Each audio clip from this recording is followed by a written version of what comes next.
Maraming salamat po, Honorable Chairman. At maraming salamat po sa imbitasyon ng Honorable Committee on Human Rights. Ako po ay walang presentation pero narito po ako upang magbigay ng salaysay tungkol po sa ginawa ng Reuters News na ako po ay kasapi hanggang 2019 nung ako po ay mag-retire. Ang Reuters po ay gumawa ng maraming series, at least 10 series tungkol sa war on drugs ni Pangulong Duterte at nag-imbestiga po kami sa loob ng 17 months. No? Nagsimula po ito noong Abril 2016 nung tumatakbo si Pangulong Duterte sa halalan. At natapos po ito noong December 2017.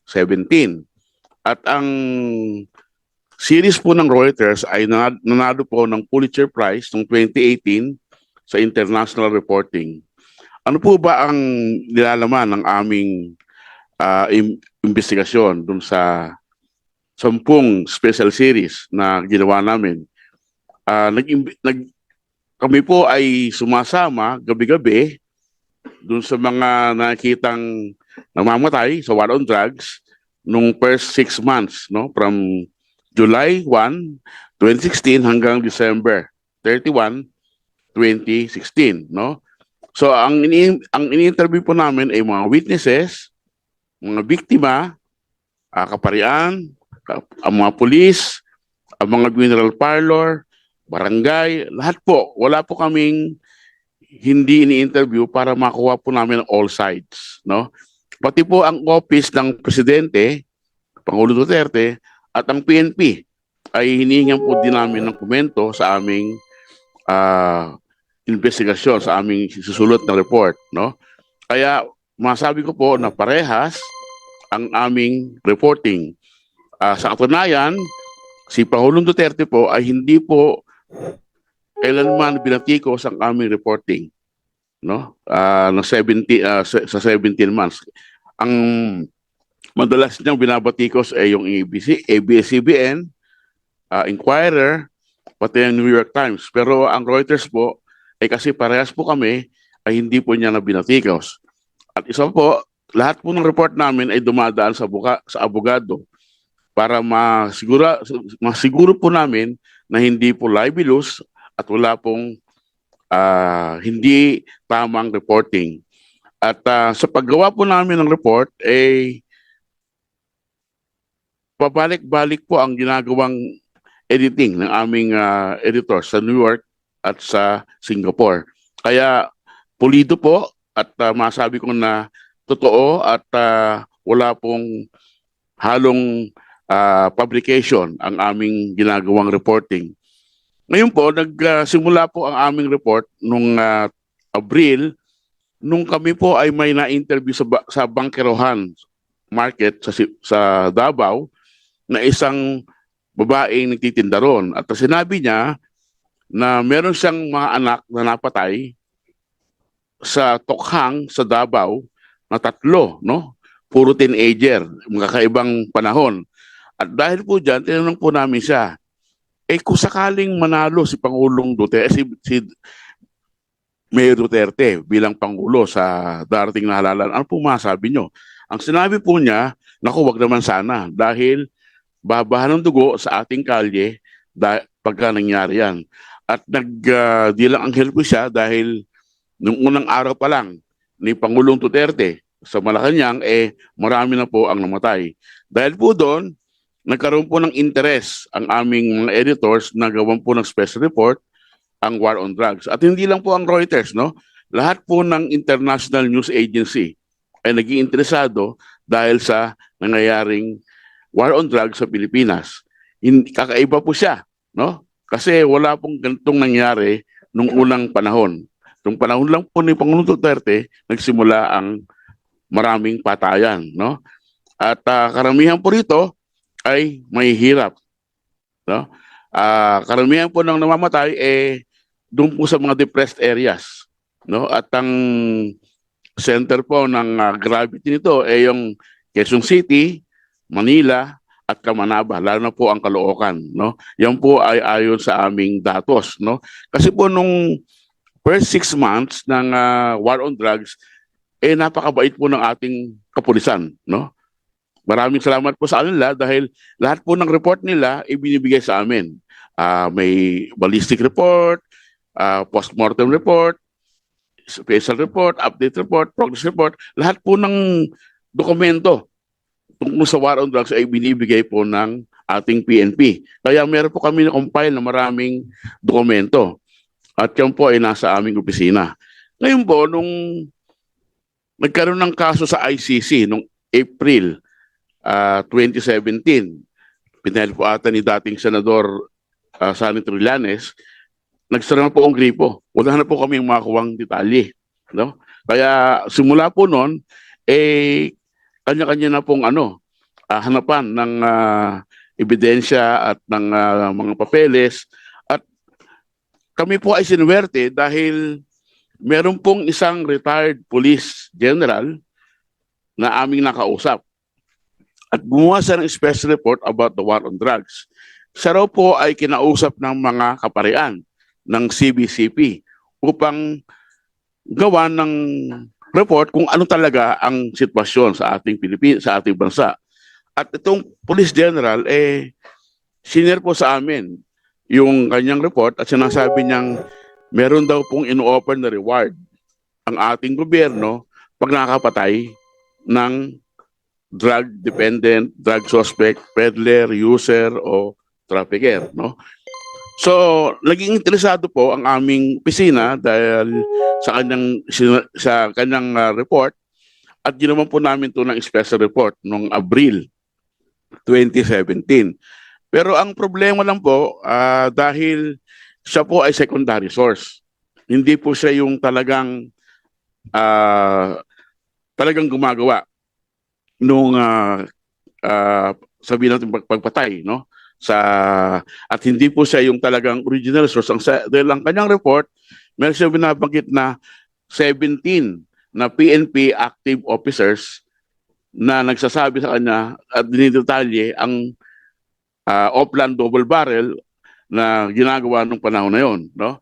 So, siya po ay kinausap namin at sinabi namin na pwede bang iharap mo sa amin yung source mo para ma-interview namin, no? Matagal po namin siyang niligawan dahil natakot siya na baka ma-involve yung kanyang source at mapahamak dahil active duty, no? Pero sa huli pumayag siya, no? At dinala niya po itong PNP police officer na isang kapitan doon sa isang restaurant sa Green Hills, no? At doon po namin nakausap. At sinabi nitong kapitan na parang wala naman pong vigilante na pumapatay ng drug suspect. Kasi po, ang mga pumapatay ay sila rin, no? Sa katunayan, nung kausap namin siya, meron siyang pinakitang text message sa kanyang cellphone, no? Ang sinasabi rin sa text message, pwede ba alisin mo ang mobile patrol car mo sa gantong lugar, sa gantong oras, sa isang gantong araw? Kasi dadaan yung riding in tandem namin. Baka maengkwentro nyo. Yung pong text message niya ay galing sa isang koronel na head ng intelligence ng NCRPO at that time. So, dahil sa kanyang text na binigay, sinek po namin kung may nangyaring ganong insidente sa lugar na yon, sa ganong araw, sa ganong oras. At meron nang pong nangyaring ganong insidente, no? So, kapatunay lamang na ang gumagawa ng mga riding in tandem during that time police din. At sinasabi nga niya na kadalasan nung triggerman dun sa mga riding in tandem mga baguhang police. Parang baptism of fire daw yun, no? Tapos, meron kaming nagawang storya, tinatawag na dead on arrival, no? Yung dead on arrival, kasi nung unang mga drug war operations, namamatay yung mga suspect, tapos inibisigan ng SOCO, no? Pero dahil nga yung pinakita na video kanina ni Attorney Conti na may tumatayo, no? Binago ng PNP yung kanilang modus operandi, no? Hindi na nila iniintay yung soko. Dinadala na nila yung kanilang victim sa ospital. Pero para makasiguro na patay yung kanilang victim, tinutuluyan na, no? Kaya ang interview namin sa mga doktor sa ospital, kung saan sila dinadala, karamihan daw ng biktima nabaril, malapitan. Paano po maalaman? Kasi may mga tattooing po sa katawan o sa ulo yung mga biktima, no? So, ibig sabihin, para wala nang ebidensya, tinutuluyan na yung mga victims, no? At ang isa pang kiniwento sa amin nung kapitan, nung una raw, pagka sa soko, pinapakita nila yung baril hawak nung napatay na victim, no? Pero sa totoong buhay daw, pag barilan ka, hindi mo hawak yung baril, no? So, ang ginawa nila, binago nila yung kanilang style, no? Na nakatilapon yung baril ng konti. At ang problema lang, minsan kasi pagka hawak-hawak ng baril, yung namatay left-handed pero ang baril nasa kanan, no? So talagang marami pong isinalawat sa amin yung police captain na nagpapatunay na talagang nai-involve po ang ating kapulisan sa war on drug dahil po merong reward system na binibigay ang ating gobyerno. So, yung po siguro ay isang motibasyon. Yung ba yung quota system? Kasi ang sabi po, kung hindi pulis ang papatay, meron pong mga sibilyan na inuupahan sila para gawin ito, no? So, yun po ay nakalitalye sa aming 10 special report na makikita niyo po sa internet, no? Sa Duterte's War on Drugs. So, Meron po kayong special report, written special report doon. 10 po yun, Your Honor. Can you please submit that to us also? Opo. Salamat po. Thank you. Mr. Spirit, I also would like to say na ito pa lang si Mr. Bogato ay merong Pulitzer Prize Award, no? Congratulations War po on sa Drugs. inyo. Oo, okay. Chairman, Yes, in Congressman. the spirit of transparency, kasi nag-generalize natin yung lahat ng mga PNP. Kasi he mentioned about a certain general, a certain captain, and Yes. a certain colonel. Are you in liberty to tell the names of these generals, general and captains and colonels and 17 active PNPs, considering that the organization is the totality of our organization are being generalized. I think it's incumbent upon this hearing to name the names of these police officials. Otherwise, yung pong moral ng ating pong mga kapulisan ay maapektuhan. Are you in liberty to divulge the name of those officials that you have talked with? Alam niyo po, kami pong journalist hindi po namin divulge yung aming sources. In that case, Mr. Chairman, you are putting our organization in jeopardy because Pero yung retired the totality of your manifestation naming a certain general and a colonel and a captain will put the organization in bad faith. And that's the reason why this representation would like to ask, even if you have if you are being constrained to tell your source, maybe Mr. Chairman, in the executive session, may bigay niyo po sa amin para naman sa ganon ay ma-relieve din yung ating pong mga kasamahan sa organisasyon. We all know that there was indeed 6,000 deaths sa EJK, and according sa mga news ay involved ang how many percent? 52% are police related. So, but of course, hindi naman po sila lahat, di ba? And that's the reason why we are asking this. Your Honor, yung retired na police general, pwede ko bang banggitin dahil siya po ay namatay na. Pero yung mga active duty, Eh, Parang si Morales lang yan, brad. pinoprotektahan po namin yung Sige, ano, pwede po ba malaman ang pangalan? si ano po, General Rodolfo Mendoza. Rodolfo Mendoza. Opo. Siya po ay Dating intelligence officer ng PNP. yun po yung nakausap din po ninyo. Siya po ang main Main source. namin. How about the Oo. colonel that you were mentioning a while ago and also the captain?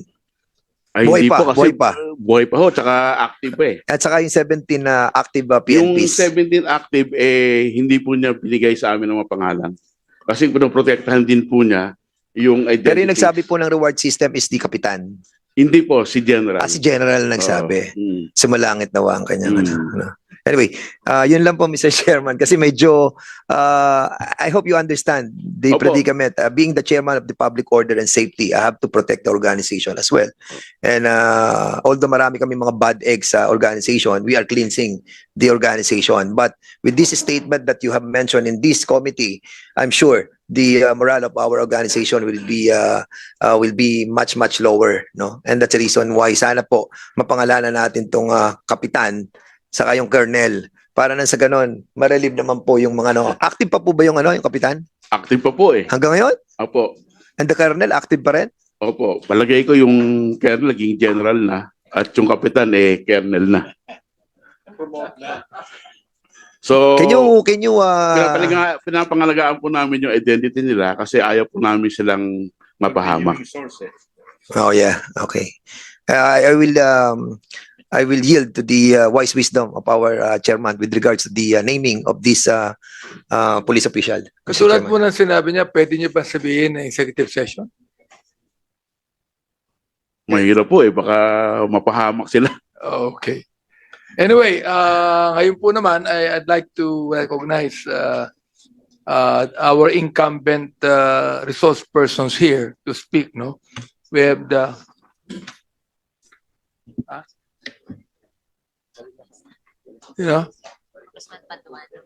Congressman Paduano, are you recognized? Are you going to say, yes, we'd like to recognize the presence of Congressman Karap Paduano, who is the chairman of the Committee on Public Accounts. This time, we would like to also recognize to speak before us an incumbent, the General, Police Brigadier General Jericho Baldeo, who is the chief of the PNP HRAO. You recognize Police Brigadier General?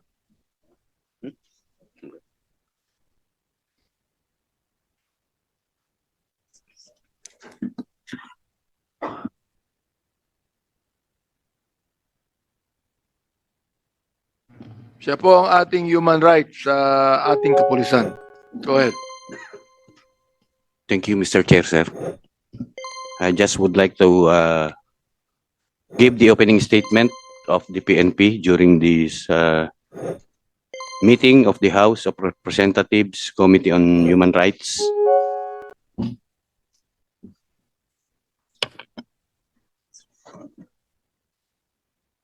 To the honorable members of the Committee on Human Rights, invited resource persons, esteemed guests, good morning. Good afternoon, rather. At the onset, the Philippine National Police, or the PNP, acknowledges the importance of this hearing in support of legislative action. However, it is worthy to note that the PNP does not engage in extrajudicial killings. The PNP is an institution founded on the principles of law, order, and respect for human rights. The war on drugs has been a complex and challenging endeavor aimed at curbing the pervasive problem of illegal drug trafficking and abuse that has long plagued our nation. However, we recognize that our methods and actions must always align with legal and ethical standards. Again, the PNP does not condone extrajudicial killings. Any act that violates the law and the fundamental rights of individuals is unacceptable and contrary to the values and mission of the Philippine National Police. The PNP has always emphasized that regardless of how a killing is categorized or named, the same is investigated and should be investigated. We have taken significant steps to address and investigate allegations of misconduct within our ranks. This includes the establishment of internal affairs units, which conducts motu proprio investigations pursuant to their mandate under Section 39 of Republic Act number 8551. Any officer found guilty of violating the law will be held accountable and face the full consequences of their actions. Furthermore, we are continuously improving our training programs to ensure that our police officers are equipped with the necessary skills and knowledge to perform their duties effectively and ethically. This includes training on human rights, the proper use of force, and community engagement. I would also like to highlight the importance of cooperation and collaboration with other government agencies, civil society organizations, and the public. We believe that a multi-sectoral approach is essential in addressing the root causes of drug problem and in building a just and humane society. In closing, the PNP wants to assure the honorable members of Congress and the Filipino people that the PNP remains steadfast in its duty to protect and serve with honor and integrity. There are no extrajudicial killings sanctioned or condoned by the PNP. We are committed to building a safer and more just society for all. Thank you, and again, good afternoon, sirs. Thank you. We will later on ask questions to our resource speakers, but this time we would like to recognize Police Brigadier General Lex Ephraim Gurat, the NCRPO in the police office.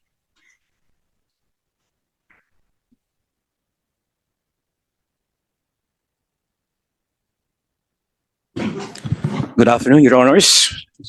This is an opening statement from the NCRPO.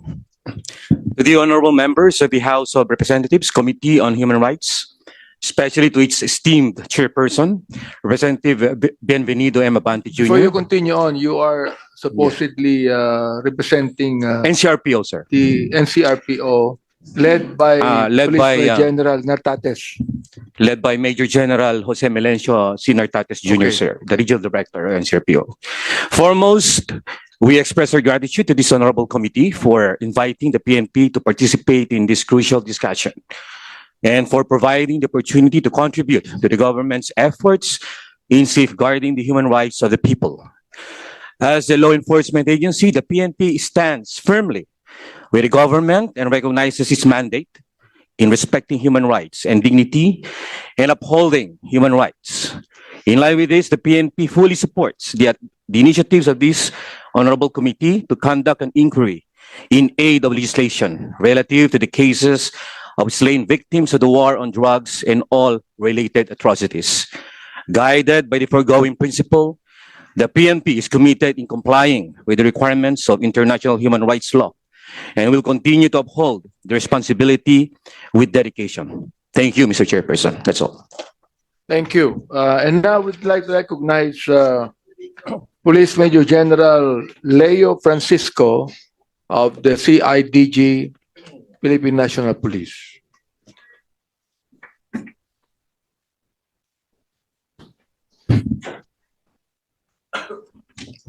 To the honorable members of the House of Representatives Committee on Human Rights, other invited resource persons, and other guests, good afternoon.